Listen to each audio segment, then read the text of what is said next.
Assalamualaikum warahmatullahi wabarakatuh. Innal hamdalillah hamdan katsiran thayyiban mubarakan fihi kama yuhibbu rabbuna wa yarda. Asyhadu an la ilaha illallah wahdahu la syarika lah wa asyhadu anna Muhammadan abduhu wa rasuluhu la nabiyya ba'dahu.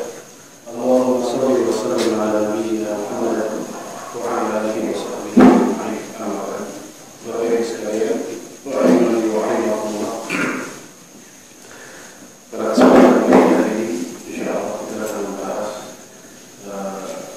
materi yang barangkali agak sedikit berat, tapi insyaallah kita bikin dengan di materi ini juga terkait dengan kehidupan kita, bahkan sangat terkait dengan kehidupan kita.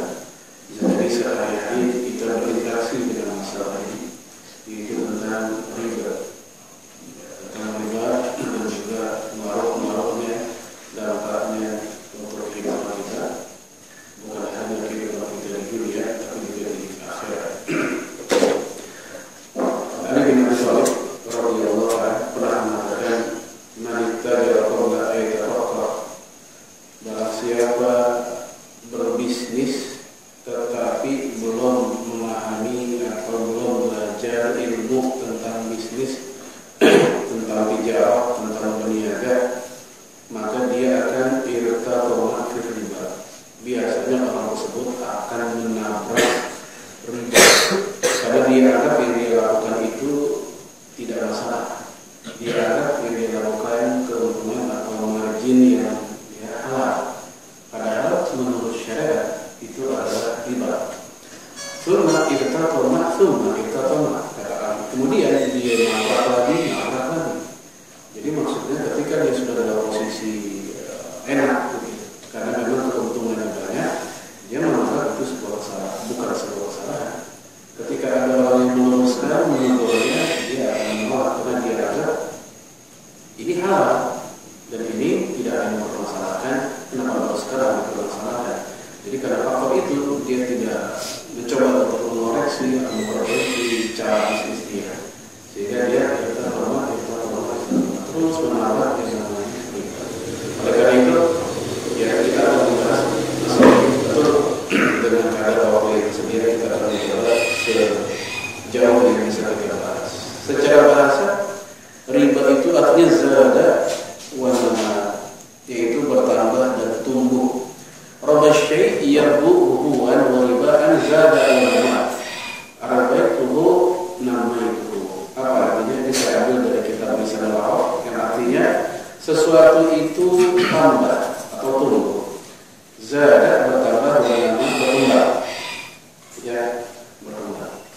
Ada istilah tanmiyatul kafarah, ya, mengupgrade kemampuan kita. Itu nama berkembang. Allah berfirman, "Yamhullahu riba wa yurbis shadaqah." Allah menghapuskan riba, wa yurbis shadaqah, dan mengembangkan, menumbuhkan. Yurbi mengembangkan, menumbuhkan sedekah. Maka ini ayat ini menunjukkan orang yang bersedekah walaupun secara nominal nampaknya berkurang, nampaknya hilang sebagian hartanya, namun hakikatnya bertambah. Apanya? Manfaatnya. Barokah artinya ziyadatul khair wal manfaat. Dalam hadis Sahih Bukhari, Rasul menyebutkan setiap subuh kayak begini nih, setiap subuh ada dua malaikat yang turun mendoakan manusia. Malaikat satu berdoa, "Allahumma a'ti munfiqan khalafah." Ya Allah, untuk orang yang hari ini berinfak, bersedekah, berikanlah dia gantinya. Jadi nggak akan hilang, tapi akan diganti. Baik penggantiannya berupa yang secara hakiki memang harta lagi, atau diganti dengan kebaikan yang berlimpah di dunia dan akhirat, tapi bentuknya bukan harta. Kebalikannya, malaikat satu lagi berdoa, "Allahumma a'ti mumsikan talafa." Ya Allah, untuk orang yang hari ini mumsik, tidak berinfak, menahan hartanya, talafa, binasalah hartanya. Maka yang tadi disebutkan, "Yurbis shadaqah," sedekah itu enggak habis, tapi berkembang terus. Ini contoh makna dari riba, artinya berkembang. Kemudian secara syariat atau secara fikih, apa sih riba tersebut? Pertama saya akan ambil dari kitab Al-Qamus Al-Fiqh Syekh Sa'di Abu Jaid, ya, seorang ulama Syria. Dia mengatakan az-ziyadatu fi asya'i makhsusah, yaitu nilai tambah. Riba adalah nilai tambah dari sesuatu yang spesifik, yang khusus. Baik bisa dalam bentuk jual beli, pinjam meminjam, atau utang piutang. Biasanya orang menganggap riba itu hanya ada pada pinjam meminjam, padahal dalam jual beli juga ada unsur riba. Yang kedua, Syekh Ali As-Suhuni di dalam kitab Sarwatut Tafasir, dia mengatakan ziyadatun ala aslil ma ya'khudhuha ad-da'in minal madain, yaitu tambahan dari nilai pokok yang diambil oleh si kreditur. Apa kreditur? Yang ngutangin, yang minjemin. Saya minjemin, tapi saya ngambil untung, katanya minjem itu kan nggak boleh ngambil untung. Ngambil untung itu hanya boleh pada jual beli. Dia minjem, judulnya akadnya akad utang piutang, dia ngambil untung. Nah, untung yang diambil itu adalah riba yang diambil dari si peminjam, debitur. Ini kata Syekh Ali As-Suhuni. Ini ulama yang wafat kira-kira 3 atau 4 tahun lalu. Baik, itu definisi riba, baik secara bahasa atau secara syariat. Saya rasa mudah dipahami. Jadi dia merupakan nilai lebih yang diambil oleh si peminjam dari yang minjem. Nah, sederhananya gitu. Hukumnya jelas dia haram menurut Al-Quran, Sunnah, dan Ijma'. Bahkan kalau kita lihat nanti detil-detil ancamannya itu mengerikan untuk para pemakan riba, pencatat, pemberinya. Kata Rasul, wahum sawa, mereka sama. Ya, sama apanya? Sama dalam konteks mendapat dosanya. Walaupun ukuran dosanya, kata Imam Nawawi, bisa berbeda. Karena beda antara pemakan dengan yang penonton. Sebagaimana orang baca Quran, itu tidak sama antara pembaca dengan yang dengerin. Dalam Al-Quran, ya Allah berfirman tentang keharaman riba dengan kalimat yang lugas. Wa ahlallahu al-bai'a wa harrama riba. Allah halalkan jual beli dan Allah haramkan riba. Ini lugas bahasa. Jual beli itu halal, riba itu haram. Dan sebab turunnya ayat ini karena orang Arab jahiliyah saat itu menyamakan jual beli dengan riba. Sama aja, sama-sama haramnya atau sekalian sama-sama haramnya. Akhirnya Allah menurunkan ayat ini sebagai penjelas untuk mereka bahwasanya kedua itu berbeda. Jual beli halal, tapi riba ya memungut yang nilai plus dari yang bukan bagian haknya itu merupakan riba dan itu haram. Dalam ayat lain Allah berfirman, ya ayyuhalladzina amanu ittaqullaha wa dharu ma baqiya minar riba in kuntum mu'minin. Wahai orang beriman, ya takutlah kepada Allah dan jauhilah sisa riba. Jadi gini, orang Arab jahiliyah dulu biasa namanya makan riba. Begitu turun ayat ini, tentu ada sisa-sisa yang belum mereka habiskan dari riba tersebut. Tapi sebagian udah dimakan, udah dihabiskan oleh mereka. Untuk yang sisa jauhi. Adapun yang sudah terlanjur mereka konsumsi dari harta riba, itu ma'fu anhu, dimaafkan karena memang saat itu hukumnya belum turun. Ayatnya belum turun. Alias belum ada ilmu, belum ada hukum tentang masalah riba. Maka itu dimaafkan. Nah, untuk yang sisa ini yang belum habis dimakan, itu dijauhi. In kuntum mu'minin, jika kalian beriman. Ayat yang ketiga, tadi Al-Baqarah 278. Nah, kalau yang sebelumnya ya itu Al-Baqarah 275. Nah, ayat ketiga Al-Imran 130. Ya ayyuhalladzina amanu la ta'kulur riba. Ini juga lugas bahasanya, jangan kalian makan riba. Ya, baik dalam wujud uang riba yang kita belikan makanan atau kita belikan barang. Pokoknya mengkonsumsi dan memanfaatkan uang riba. Nggak perlu itu duit kita beli kue nasi kita makan. Bisa jadi uang ribanya kita belikan barang, lalu barang itu kita pakai. Ya, uang riba kita pakai buat baju, bajunya kita pakai. Maka ini masuk kategori ya malbasuhu haram, baju yang dia pakai haram. Uang ribanya ada, dia beli buat motor. Maka motor tersebut juga masuk kategori dia telah memakan riba. Jadi bukan untuk makan itu mesti kita masukin mulut sebagaimana makan makanan begini. Tapi apapun yang kita gunakan, kita manfaatkan dari harta riba itu dilarang. Baik, itu larangan riba dalam Al-Quran. Dan saya rasa 3 ayat ini sudah mewakili karena bahasanya dengan bahasa yang lugas. Yang ketiga, yang kedua, dalam As-Sunnah Rasulullah SAW itu memerintahkan dalam hadis Sahih Bukhari dan Muslim, ijtanibu as-sab'al mubiqat, jauhilah oleh kalian 7 dosa-dosa besar, 7 hal yang bikin orang binasa. Apakah itu 7 hal itu? Rasul merinci salah satunya adalah wa'akul riba, makan riba. Jadi bukan sekedar dosa, ini biar veroknya dosa masuk. Ya, wa'akul riba, makan riba masuk. Kemudian hadis yang kedua dalam hadis Sahih Muslim, la'ana Rasulullah SAW, Rasulullah melaknat siapa aja. Nah, ini kata-kata laknat kata Imam Ibnu Hajar, al-la'nu yadullu ala tahrim. Kata laknat menunjukkan dia haram. Yang pertama yaitu akla riba, orang yang makan riba. Ini pertama. Yang kedua, wa muwakkilatu, orang yang memberinya. Ya, nasabah. Bukan hanya pemakan, tapi juga yang ngasih. Wa katibahu, dan penulisnya, yang nulis, yang nyatet. Terus yang keempat, wa syahidai, 2 orang saksinya. Ya, utang piutang bisa ada saksi, orang nikah ada saksi, riba juga ada saksi.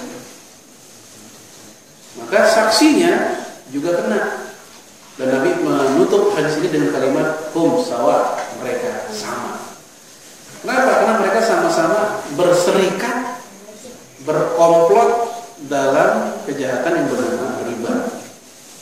Ya, nanti dibuka lagi surat Al-Maidah, la ta'awanu 'alal itsmi wal 'udwan. Jangan saling bekerja sama dalam dosa dan kejahatan. Imam Nawawi menjelaskan hadis ini, ya, hadza tasrihun bit tahrim kitabatul mubayyah bainal mutarafaini wa syahada 'alaihima wa fihi tahrimul i'anah 'alal batil wallahu a'lam. Apa artinya? Ini merupakan penjelasan yang sangat terang tentang haramnya. Yang pertama, jual beli yang di dalamnya mengandung riba.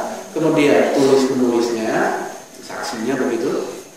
Kemudian kesaksiannya, si orang yang melihat, si orang yang nulis, sekretarisnya. Dan juga dalam hadis ini merupakan penjelasan haramnya al-i'anah, pertolongan, ngebantuin apa? Al-batil dengan kebatilan. Jadi yang satu contoh sampel dalam masalah riba, yang satu kalimat bermakna pokoknya apapun ya kejahatan yang di dalamnya ada proses bantu membantu dalam kejahatan bukan hanya riba, itu juga diharamkan. Ini adalah hadis keharaman riba sangat jelas. Kemudian kita masuk pada bahaya dan kecaman terhadap riba. Yang pertama, kecaman di dalam Al-Quran, orang yang makan riba itu Allah sebut seperti orang yang kesambet. Apa mau kesambet? Kemasukan setan. Ya. Nanti silakan dibaca di surat Al-Baqarah ayat 275. Alladzina yakuluna riba la yakumuna illa kama yakumul ladzi yatakhabbathu asy-syaitan minal mas. Orang yang makan riba tidaklah mampu berdiri kecuali sebagaimana berdirinya orang yang kerasukan setan. Orang kalau kemasukan setan, sadar nggak dia apa yang sedang dia alami? Enggak. Kita nyitakin juga nggak berasa. Jadi maksudnya di mana? Orang yang makan riba itu nggak nyadar kalau itu riba, nggak ngeh kalau yang dia makan itu haram. Bahkan sekalipun dia sadar ini bahaya, sekali dia sadar bukan buru-buru dia menjauhi, tapi membela diri karena mungkin udah enak, keuntungannya udah banyak. Buktinya apa? Dia bisa beli ini, bisa beli itu, artinya dunia udah dipegang sama dia. Tapi begitu diberitahu itu nggak boleh, cara itu riba. Misal, ya rentenir yang biasa nempel-nempel iklan itu yang listrik di tembok-tembok tuh, mungkin keuntungannya dia nggak banyak. Ya, Anda butuh duit cepat kan begitu iklannya. PKB 2 jam cair, minjem cuma 500.000, ya bunganya sebulan gede banget, setahun udah 1,5 juta setahun kan udah balikin. Saya jadi ingat waktu 2 bulan lalu ke daerah Cibubur, Bengkel, itu mungkin saya tanya, mungkinnya mukanya masih muda, si iseng aja nanya, udah nikah belum mas? Udah. Berapa anaknya? Ada 1 pak, tapi dijual. Saya pikir bercanda, kok anak dijual? Ternyata beneran. Jadi ya mertuanya itu minjem duit ke rentenir, nggak sampai 100 juta, nggak sampai. Tapi karena bunga dan dia juga nggak kuat bayar lagi, mentok di 500 juta, dia udah nggak kuat, udah ketakutan 500 juta utangnya. Tadinya nggak sampai 100 miliar. Akhirnya idenya si mertua ini punya ide menjual cucunya, lalu diiklanin di salah satu koran.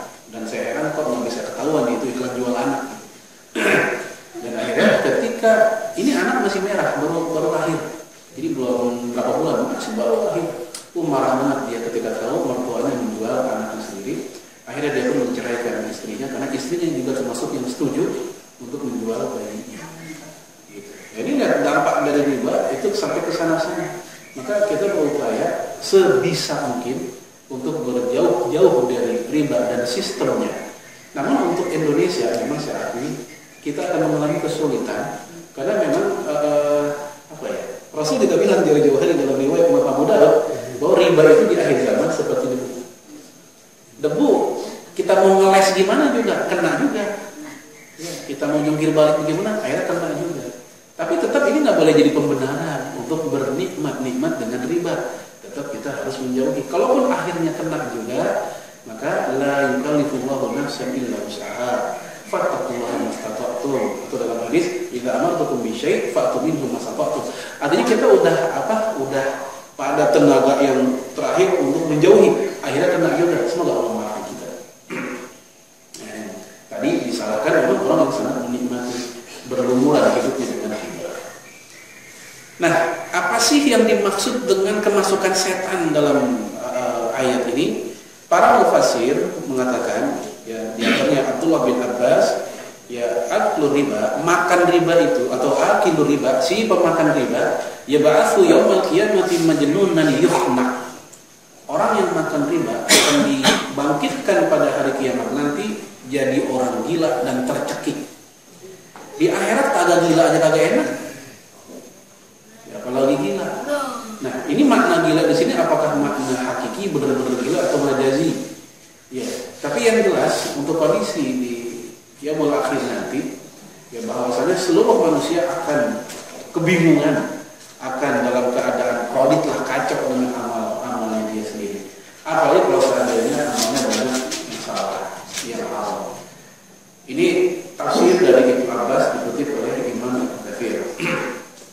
Kemudian, ya, dari yang lain seperti Imam Muqattil bin Hayyan, kemudian Abdullah bin Mas'ud, mereka mengatakan maksud atau keadaan seseorang seperti kemasukan setan itu terjadi di akhirat.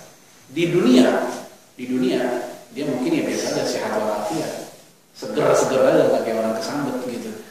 Tetapi di akhirat begitulah. Baik, ini ayat yang pertama tentang kecaman terhadap riba. Yang kedua, ya, neraka tempatnya bagi para pemakan riba kalau dia makan riba terus-menerus, padahal dia tahu itu riba. Wa man 'ada, barang siapa yang mengulangi, Allah bilang begitu, mengulangi. Artinya apa? Tadinya dia udah tahu itu nggak boleh, tapi masih diulangi. Kalau tadinya dia makan riba, begitu dia tahu dia tinggalkan, maka dia nggak masuk ayat ini. Tapi ini nggak ditinggalkan, diulangi lagi. Wa man ada faulaika ashabun nar hum fiha khalidun. Barang siapa yang mengulangi lagi dia makan riba, maka itulah penghuni neraka dan mereka kekal selamanya. Ya, ini juga bahas kayak gini jadi merinding juga. Karena memang Indonesia, ya mohon maaf, bank syariah pun, walaupun katanya bank syariah, tetap sedikit banyak akan ngikut aturan atau regulasi yang dikeluarkan oleh bank induknya, sentralnya, yaitu BI. Tentunya di dalamnya juga ada unsur-unsur seperti. Nah, kita beda dengan Malaysia, di mana Malaysia mereka bank induknya ada dua, ada bank induk untuk konvensional, ada bank induk untuk syariahnya, sehingga aturan mainnya memang ada syariah banget di sana. Nah, kalau Indonesia ya kita anggap masih apa istilahnya abjadiyah perjuangan, masih dari A sampai Z, tapi ini belum Z, mungkin masih C, masih jauh banget. Dulu mau bikin bank Islam aja susah, dengan nama Islam itu susah, dengan nama syariah itu susah, makanya jadinya muamalah. Nanti silakan cari ada sejarah berdirinya bank muamalah. Itu ternyata ada larangan untuk yang berbau-bau bank Islam syariah, maka disebut muamalah. Baik, kemudian yang selanjutnya, yang ketiga, bahaya pemakan riba itu adalah Allah dan Rasulnya memproklamirkan perang lawan mereka. Jadi yang ngajak perang bukan orang kafir. Allah dan Rasul yang ngajakin perang kepada para pemakan riba. Fa in lam taf'alu fa'zanu bihablin minallahi wa rasulih. Ya, kalau seandainya mereka tidak menjauhi riba, niscaya akan Allah umumkan perang dan Rasulnya kepada mereka. Ini kalau mereka nggak menjauhi riba. Wa itu betul falakum ru'usu amwalikum la tazlimuna wa la tuzlamun. Kemudian jika kalian bertobat, ya, bukannya makan ya, tapi bertobat udah, nggak mau lagi dah. Maka ru'us itu pokok harta, itulah yang milik kalian. Minjam 1 juta, mulangin 1,5 juta. Setengahnya itu riba, 1 juta itu ru'us, pokoknya itu yang punya kita benar. Gitu. Yang lebihnya itu riba. Ya, Allah mengatakan, maka falakum ru'usu amwalikum, buatmu yang ru'us itu, yang pokoknya ambil dah. La tazlimuna wa la tuzlamun. Kalau pinjam meminjam, ini ada aturan main, rumus ini, la tazlimuna wa la tuzlamun. Kamu jangan menzolimin orang, dan kamu juga jangan dizolimin. Maksudnya menzolimin orang, minta lebih, mulangin 1,2 juta, atau dizolimin jadi kurang, mulangin 800. Minjamnya 1 juta, mulangin 800, yang dizolimi kitanya. Mulangin 1,2 juta, yang menzolimi kitanya. Nah itu jadi tetap sama. Ini rumusnya.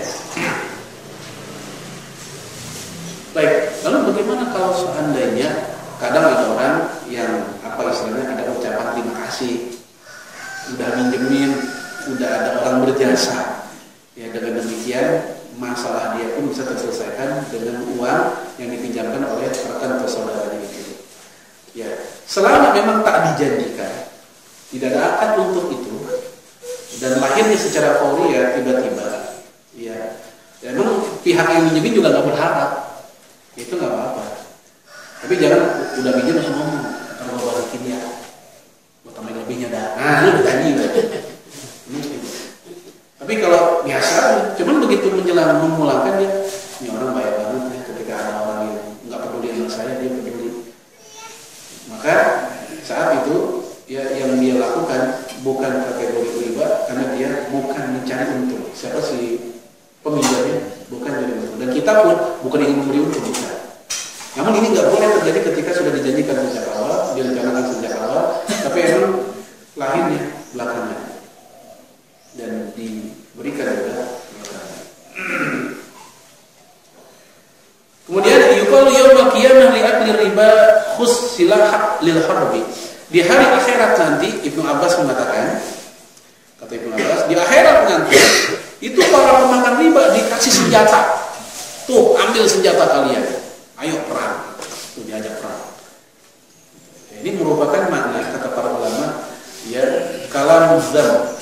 Ucapan untuk apa? Zam itu mencela. Jadi kita jangan ngebayangin kayak orang yang perang bener-bener gitu. Orang makan riba lagi pegang tameng ngolok. Yang perang mau dan begitu. Itu kalam zam. Kalam untuk mencela mereka di akhirat nanti. Ar-Rabi bin Anas mengatakan awada al-akla riba bil qatli, akan dijanjikan perang untuk para pemakan riba. Baik, itu dalam Al-Quran 3 kecaman. Kita ambil sekarang dalam As-Sunnah kecaman para pemakan riba untuk para pemakan riba, yaitu dosanya lebih berat dari 36 kali zina. Sekali aja udah serem itu dosa zina. Ini 36 kali zina masih kalah berat. Jadi bukan sama dengan 36 kali, lebih berat, lebih keras, lebih besar dari 36 kali zina. Dirhamun riba, 1 dirham riba, yakuluhur rajul, yang dimakan oleh seseorang. 1 dirham gede atau tidak? Bener. Kecil ya? Berapa duit sekarang? Berapa puluh ribu? Kan 4,25 gram perak. Ya, kalau di dinar kan 4,25 gram emas. Kalau 1 gram dirham apa perak berapa puluh ya? Kalau sama dari 4,25. Ya anggaplah misalnya lempengin aja biar gampang itu campur gitu misalnya. Kecil sebenarnya, nggak gede. Tapi Rasul jelas sudah kasih tahu 1 dirham aja dimakan. Wahwaya dan dia tahu itu riba. Kalau nggak tahu kan yang lain, nggak tahu. Ini tahu dia tahu itu riba. Asyaddu min 36 zaniyah, maka dosanya lebih berat dibanding 36 kali zina. Ini Rasul katakan demikian ya dalam hadis sahih Imam Ahmad. Ya, pada dasarnya ini hadis dhaif tapi banyak jalan sehingga kata Syekh Al-Albani satu sama lain saling menguatkan. Yang kelima, dosa makan riba minimal, ini yang minimal nih, sama seperti berzina dengan ibunya sendiri. Ini. Jadi Abdullah bin Mas'ud, ar-riba salah satu sab'una baban. Riba itu ada ya 73 pintu. Ya, 73 pintu dosa. Aisyah yang paling ringan di antara 73 itu mislu ayyakiha ar-rajul ummah, setara dengan seorang laki-laki yang menikahi mengawini ibunya sendiri. Ya, anak nikahin ibunya itu adalah zina itu. Itu yang aisar, yang paling ringan, dosa yang paling ringan. Wa inna arba riba yadurru rajul al-muslim, dan riba yang paling tinggi adalah ketika seorang muslim mencaci maki, merobek harga diri, kehormatan muslim lainnya. Itu riba yang paling tinggi. Ini riba yang paling tinggi ternyata bukan masalah ekonomi, tapi masalah interaksi sosial antara dua saudara muslim. Ngejelek-jelekin, merobek kehormatan, harga diri sesama muslim. Rasul katakan itu riba yang paling tinggi. Ya, ini riwayat Imam Baihaqi, dan Imam Baihaqi mengatakan sanad yang sahih sesuai syarat Imam Bukhari dan Muslim kata Imam Hakim. Baik, itu yang berapa? Kecaman yang berapa? 5 ya. Ya. Selanjutnya, kecaman selanjutnya, riba penyebab turunnya azab untuk sebuah negeri. Kalau tadi dampak infiradi, dampak pribadi, kalau ini dampak sosial untuk sebuah negeri. Sehingga ini menjadi koreksi kita tentang apa yang terjadi di negara kita. Kenapa negara kita kok masalah kayak dirundung malam ini Indonesia? Ada aja urusan atau musibah. Hujan dikit banjir, ada hujan kering, ada tuh pagi hujan langsung banjir, pusat serba salah. Seakan-akan gitu. Ya, atau kebakaran. Ya. Atau misalnya tsunami, gempa, kapal jatuh, pesawat jatuh, yang atas nyublek, yang bawah keluar, apa lumpur lapindo kan bawah keluar, jadi lengkap gitu. Ibnu Abbas menceritakan dari Rasulullah, "Idza Idza zahara, jika nampak, zahara itu nampak, kelihatan. Az-zina, perzinahan, wal riba, dan riba. Fi qaryatin, di sebuah negeri, faqad halu, maka mereka telah menghalalkan. Artinya orang-orang ini telah membuka diri. Ayo silakan. Gitu. Sudah membuka dirinya. Biar sihir untuk diri mereka kitab Allah, yaitu azab Allah. Kitab Allah bukan kitab Allah Al-Quran, maksudnya azab Allah. Ini hadis Bukhari dan Hakim mengatakan sanad juga sahih. Nah, untuk Indonesia perzinahan udah zohara belum? Udah. Ya, tenang. Ini bulan puasa aja besok. Pengajian kan banyak yang tutup tuh pengajian. PSK mah nggak tutup. Bukan PSK yang di dekat UI, bukan. Itu walaupun bulan puasa, mohon maaf, perempuan-perempuan yang kayak begitu masih nangkring aja. Ya, nggak tutup warung, mereka masih menjajakan dirinya. Jadi zuhara oleh zina. Nah, untuk riba, ya zuhara, jelas itu. Nah, sehingga ketika dua-duanya sama juga, penduduk negeri tersebut secara sengaja menghalalkan azab Allah turun kepada mereka. Baik, jemaah sekalian, itu ancaman-ancaman riba dan dalil-dalil ancamannya beserta definisi riba secara bahasa syariat. Kemudian kita masuk pada anwa' riba, macam-macam riba, jenis-jenis riba dan contohnya. Ini yang langsung berinteraksi dengan firman kita. Yang pertama, riba al-qard, riba di dalam utang piutang atau pinjam meminjam, yaitu minjamnya X, mengulanginya X plus. Nah, itu yang tadi yang dikatakan oleh Ali As-Sabuni rahimahullah, yaitu ziyadatun, ya, harta tambahan yang yukhadu, yang diambil oleh si ad-dain, orang yang memberikan utang kepada yang utang. Nah, ini al-qard. Mohon maaf buat Bapak Ibu yang pernah minjem uang ke bank. Kalau emang judulnya minjem, kan judulnya minjem, akadnya pinjam. Akadnya pinjam. Buat apa Pak? Buat usaha. Akadnya pinjam. Kalau akadnya minjam, ngulangin harusnya sama. Minjemnya 5 juta, ya ngulangin 5 juta. Mau cash, mau nyicil kayak. Tapi pada faktanya, bank dapat untung nggak? Jadi untung nggak? Dapat. Dan mereka menamakan dengan istilah bunga. Gitu. Karena akadnya memang pinjam. Dan bunga ya adalah riba udah. Ya. Dr. Yusuf Al-Qaradawi dalam kitab beliau berjudul ya Ar-Riba Al-Fawaid. Fawaid itu bunga bank. Hiya riba al-muharram. Dia adalah riba yang diharamkan. Bahkan ini juga menjadi kesepakatan para ulama ketika ada konferensi OKI tahun 80-an. Ya, dahulu mungkin para ulama belum sampai sejauh itu. Karena mungkin bisa jadi informasi tentang masalah bagaimana sistem yang berlaku di dalam bank mereka atau belum mereka ketahui secara detail. Di belakangan tegas para ulama tentang pengharamannya. Kecuali masih sebagian sedikit ada di Indonesia, masih ada ulama yang mengatakan bunga bank bukan riba. Ada, tapi itu sedikit kecil dan tidak dianggap. Contoh lain, bagaimana kalau akadnya bukan minjam? Akadnya adalah murabahah. Apa murabahah? Jual beli. Saya pengen banget punya HP, tapi kagak ada duit. Saya ngomong ke teman, lo ada duit nggak? Ada. Pengen banget tuh HP itu. Akhirnya teman saya yang beliin. Sehingga statusnya itu HP bukan lagi milik si penjual, si counter, tapi milik dia. Tapi dia ketika beli tujuannya untuk mempermudah menjadi milik saya.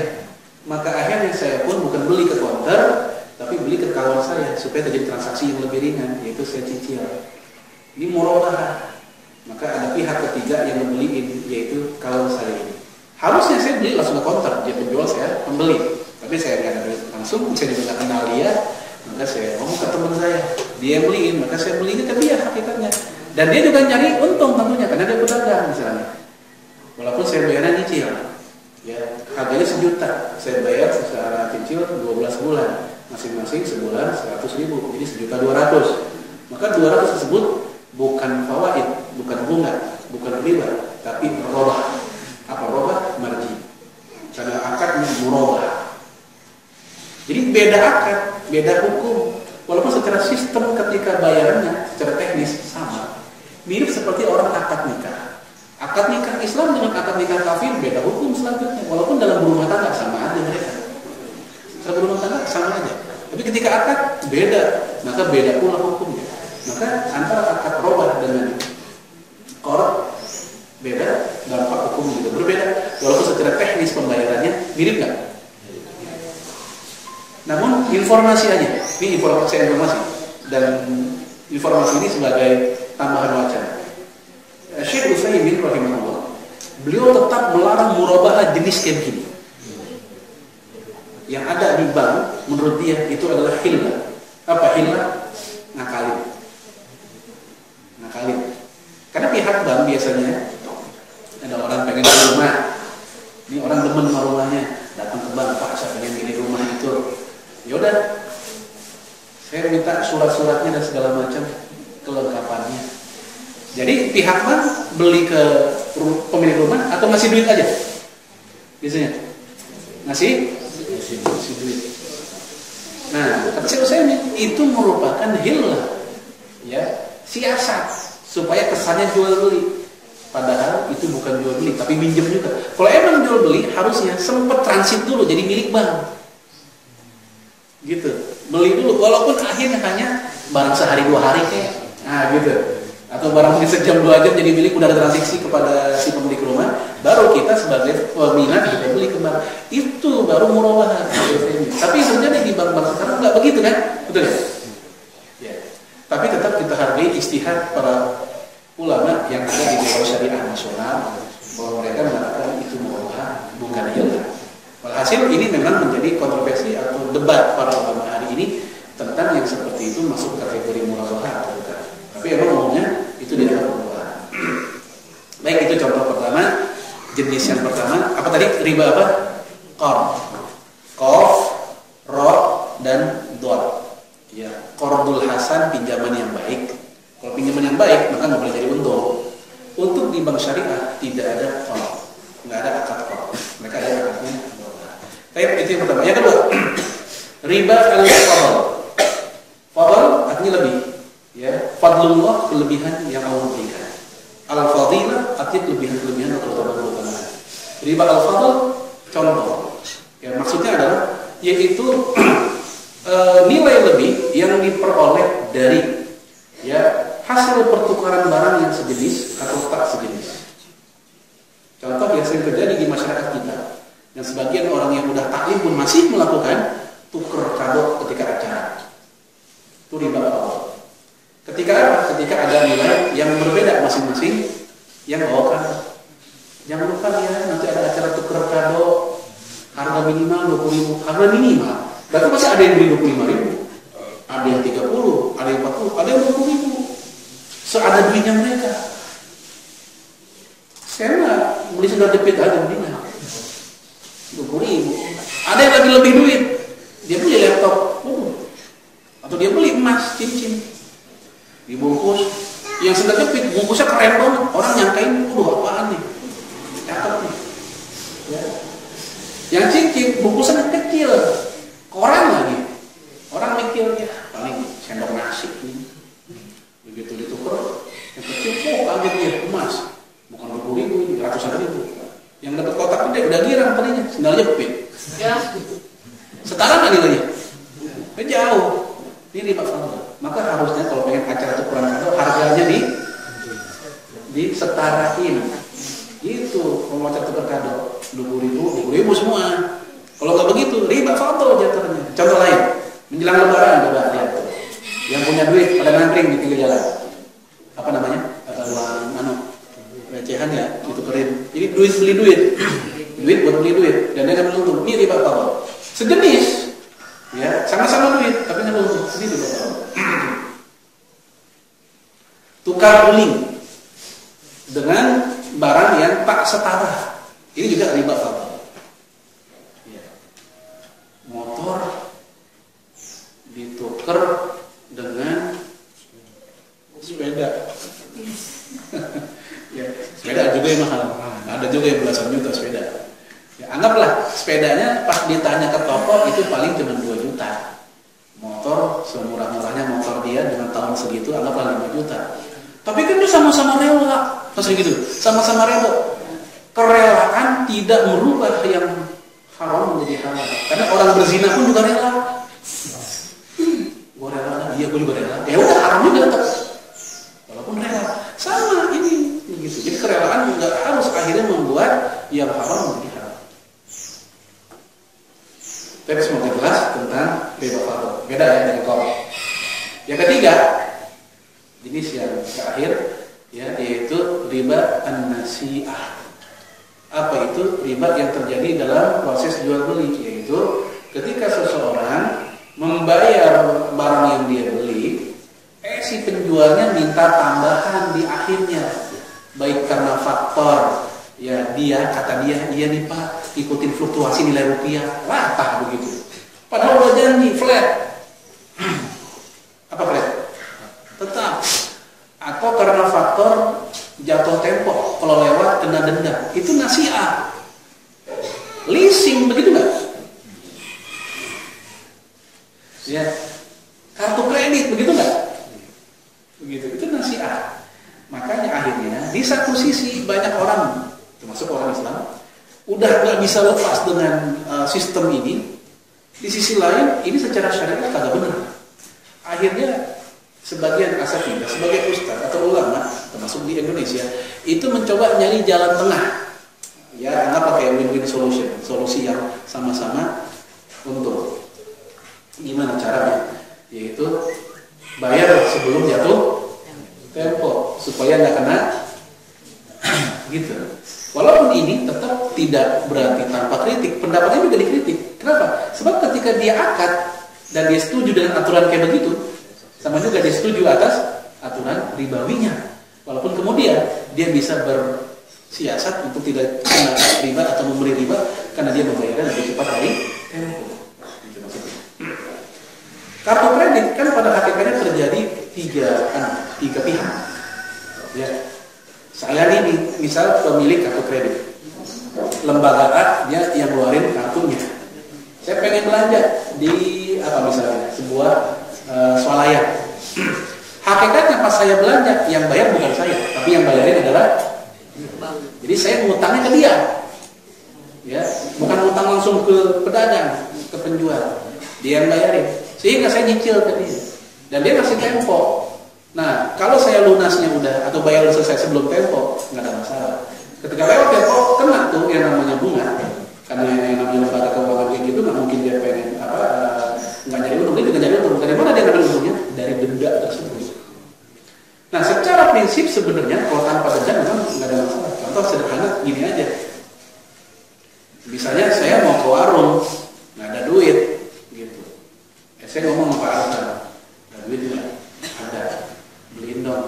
Ya, asal beliin. Kemudian utang saya bukan ke warung, ke siapa jadinya? Ke Pak Arsal kan? Ya kayak gitu logikanya, 3 pihak jadinya. Sama kayak gitu. Saya mau beli ini, nggak bawa duit cash, lebih aman, dengan bawa kartu aja. Akhirnya yang bayarin bukan saya, tapi kartu ini secara otomatis dia yang bayarin, lembaga itu. Akhirnya saya ngutangnya ke dia. Nah, lalu saya cicil. Sekedar itu saja nggak ada masalah.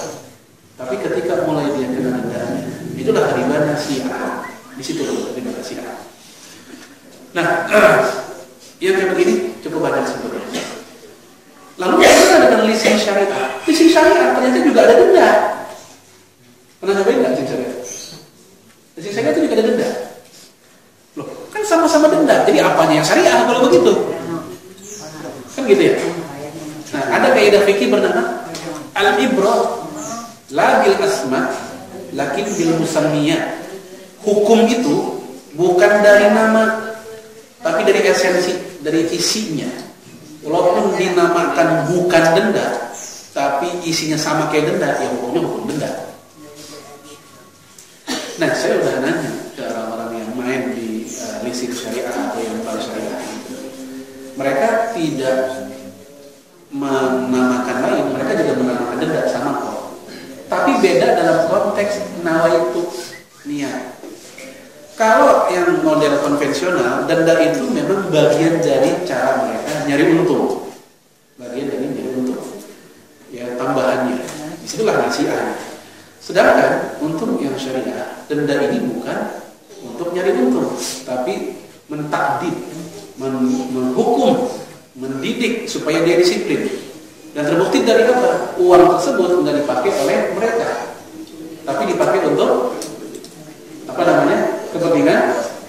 Jadi nggak untuk mereka, akan dikumpulkan dari uang-uang denda ini, tapi bukan untuk bayar gaji, bukan untuk kepentingan umat Islam, masjid atau apa, tapi dipakai untuk kepentingan umum seperti jalanan, WC, jembatan, kayak gitu.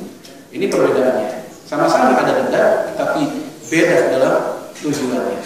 Yang satu memang untuk buat nyari untung, sehingga mereka menggunakan sebagai untuk membayar gaji KL, maksudnya. Kalau ini untuk mendidik dan uangnya pun nggak dipakai buat mereka, tapi ini untuk apa namanya kepentingan umum tadi.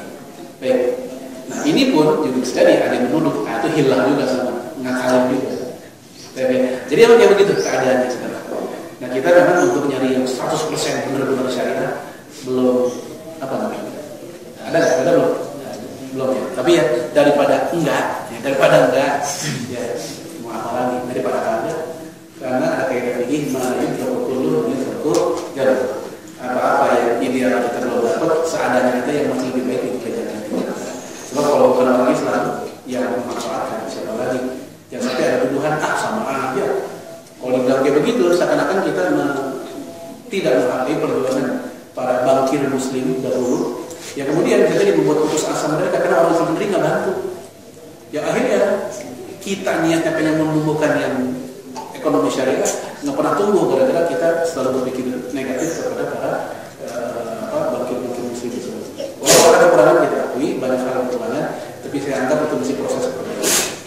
Baik, itu 3 jenis riba. Saya rasa itu barangkali ada dialog. Wassalamualaikum warahmatullahi wabarakatuh.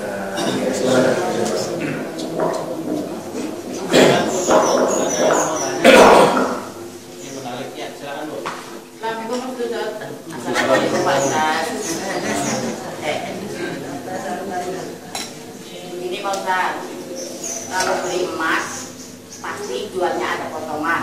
Pasti apa itu termasuk riba apa bukan?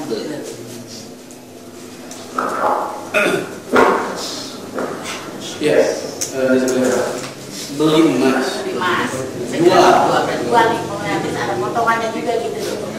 kemungkinannya Bu, itu bukan potongan, tapi memang harga emas lagi turun. Karena ya justru ketika emas lagi naik, malah bukan dipotong, malah kita dapat.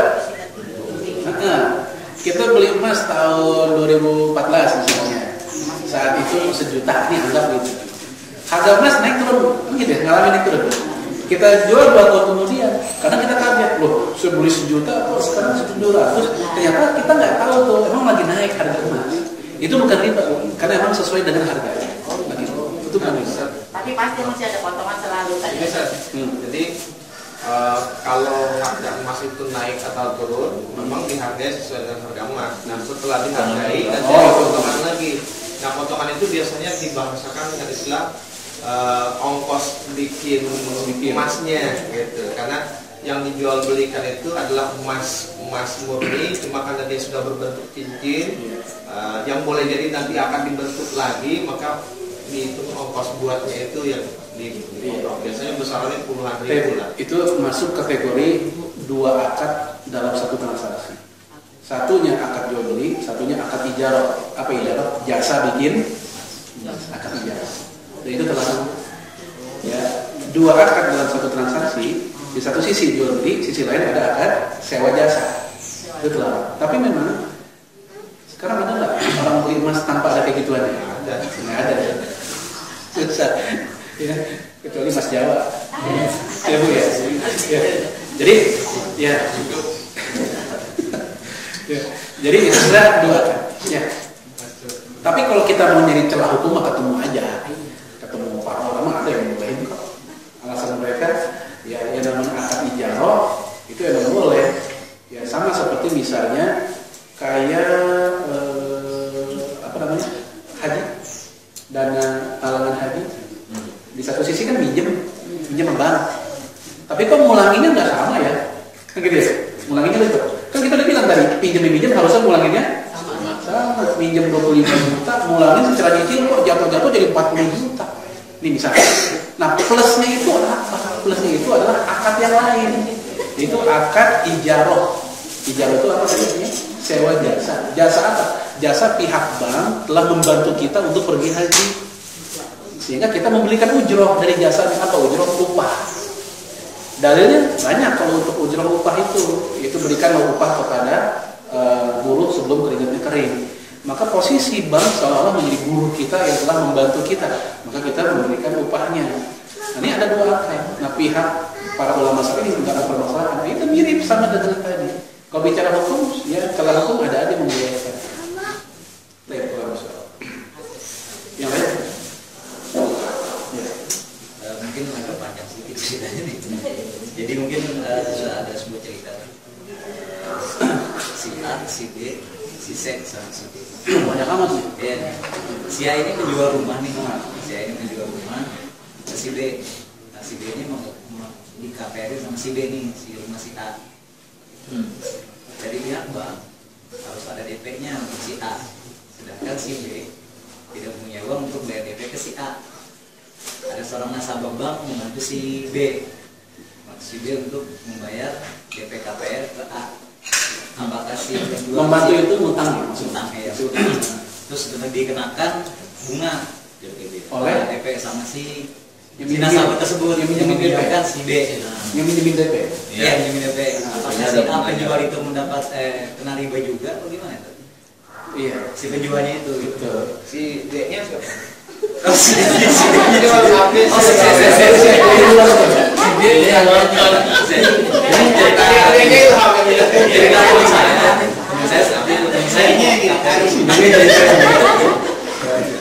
Terus saya mau tanya, apakah si A itu kan si penjual nih? Si penjual kan nggak tahu masalah itu. Apakah si A juga? Ya, gini, kalau dia nggak tahu ya, mau diapain lagi kalau nggak tahu.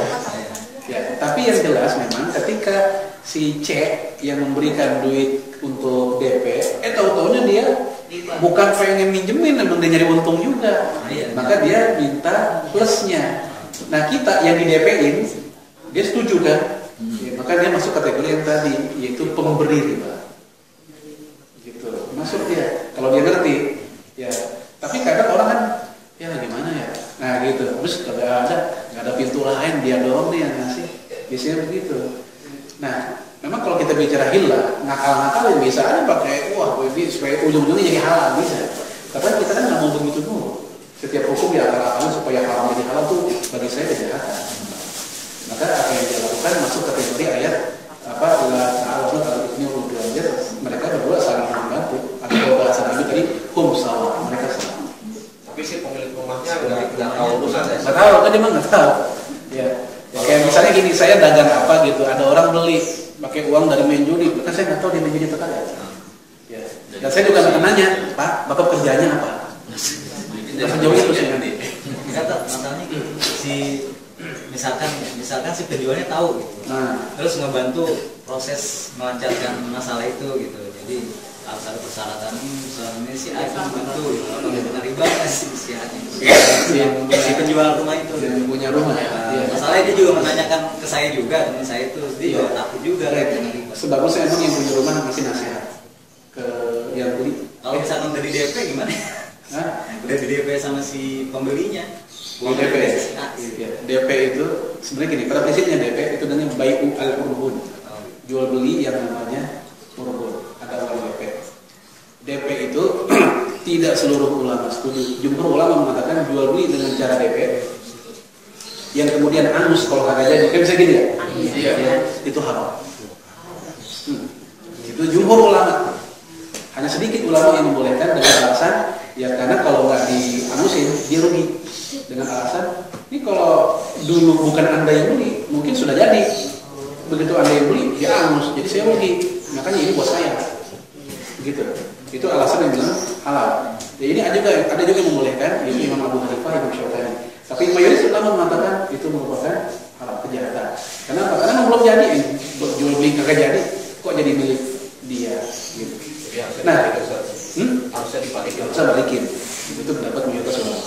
Nah, kalau seandainya dia kadang-kadang tahu ini DP ini dari uang halal nih, Ya kan konteksnya tadi itu. Wah, ini gimana? Emang kalau dia tahu, ya dia harus apa ya, konsisten nolak juga, gitu. Maaf, saya hanya mau menerima dari yang halal saja. Gitu. Tapi ya kayak gitu bagi saya sekarang tuh jarang. Mumpung laku orang mikir begitu. Sebab kalau saya tolak ini khawatir kemudian juga belum tentu ada yang mau DP-in. Padahal mungkin itu rumah juga bukan rumah adalah perumahan yang memang banyak. Ini rumah pribadi yang untuk jual kan rumah pribadi beda dengan perumahan lakunya cepat. Kalau rumah pribadi itu biasanya agak lama lakunya. Nah, ketika ada yang kayak begitu, dia nganggap udah mumpung susah nyari musuhnya. Kita gitu kalau nyari musuhnya susah nih. Nah, begitu ada, ya mumpung. Kadang-kadang kita nggak peduli mau dia halal haram, pokoknya ada yang beli selesai gitu. Makanya kalau ada orang yang peduli terhadap halal haram masalah ini bagi saya luar biasa banget. Godaannya jadi luar biasa karena udah laku, dia kalah aja. Harusnya begitu gitu. Ya. Silakan ya. Kalau koperasi riba ya.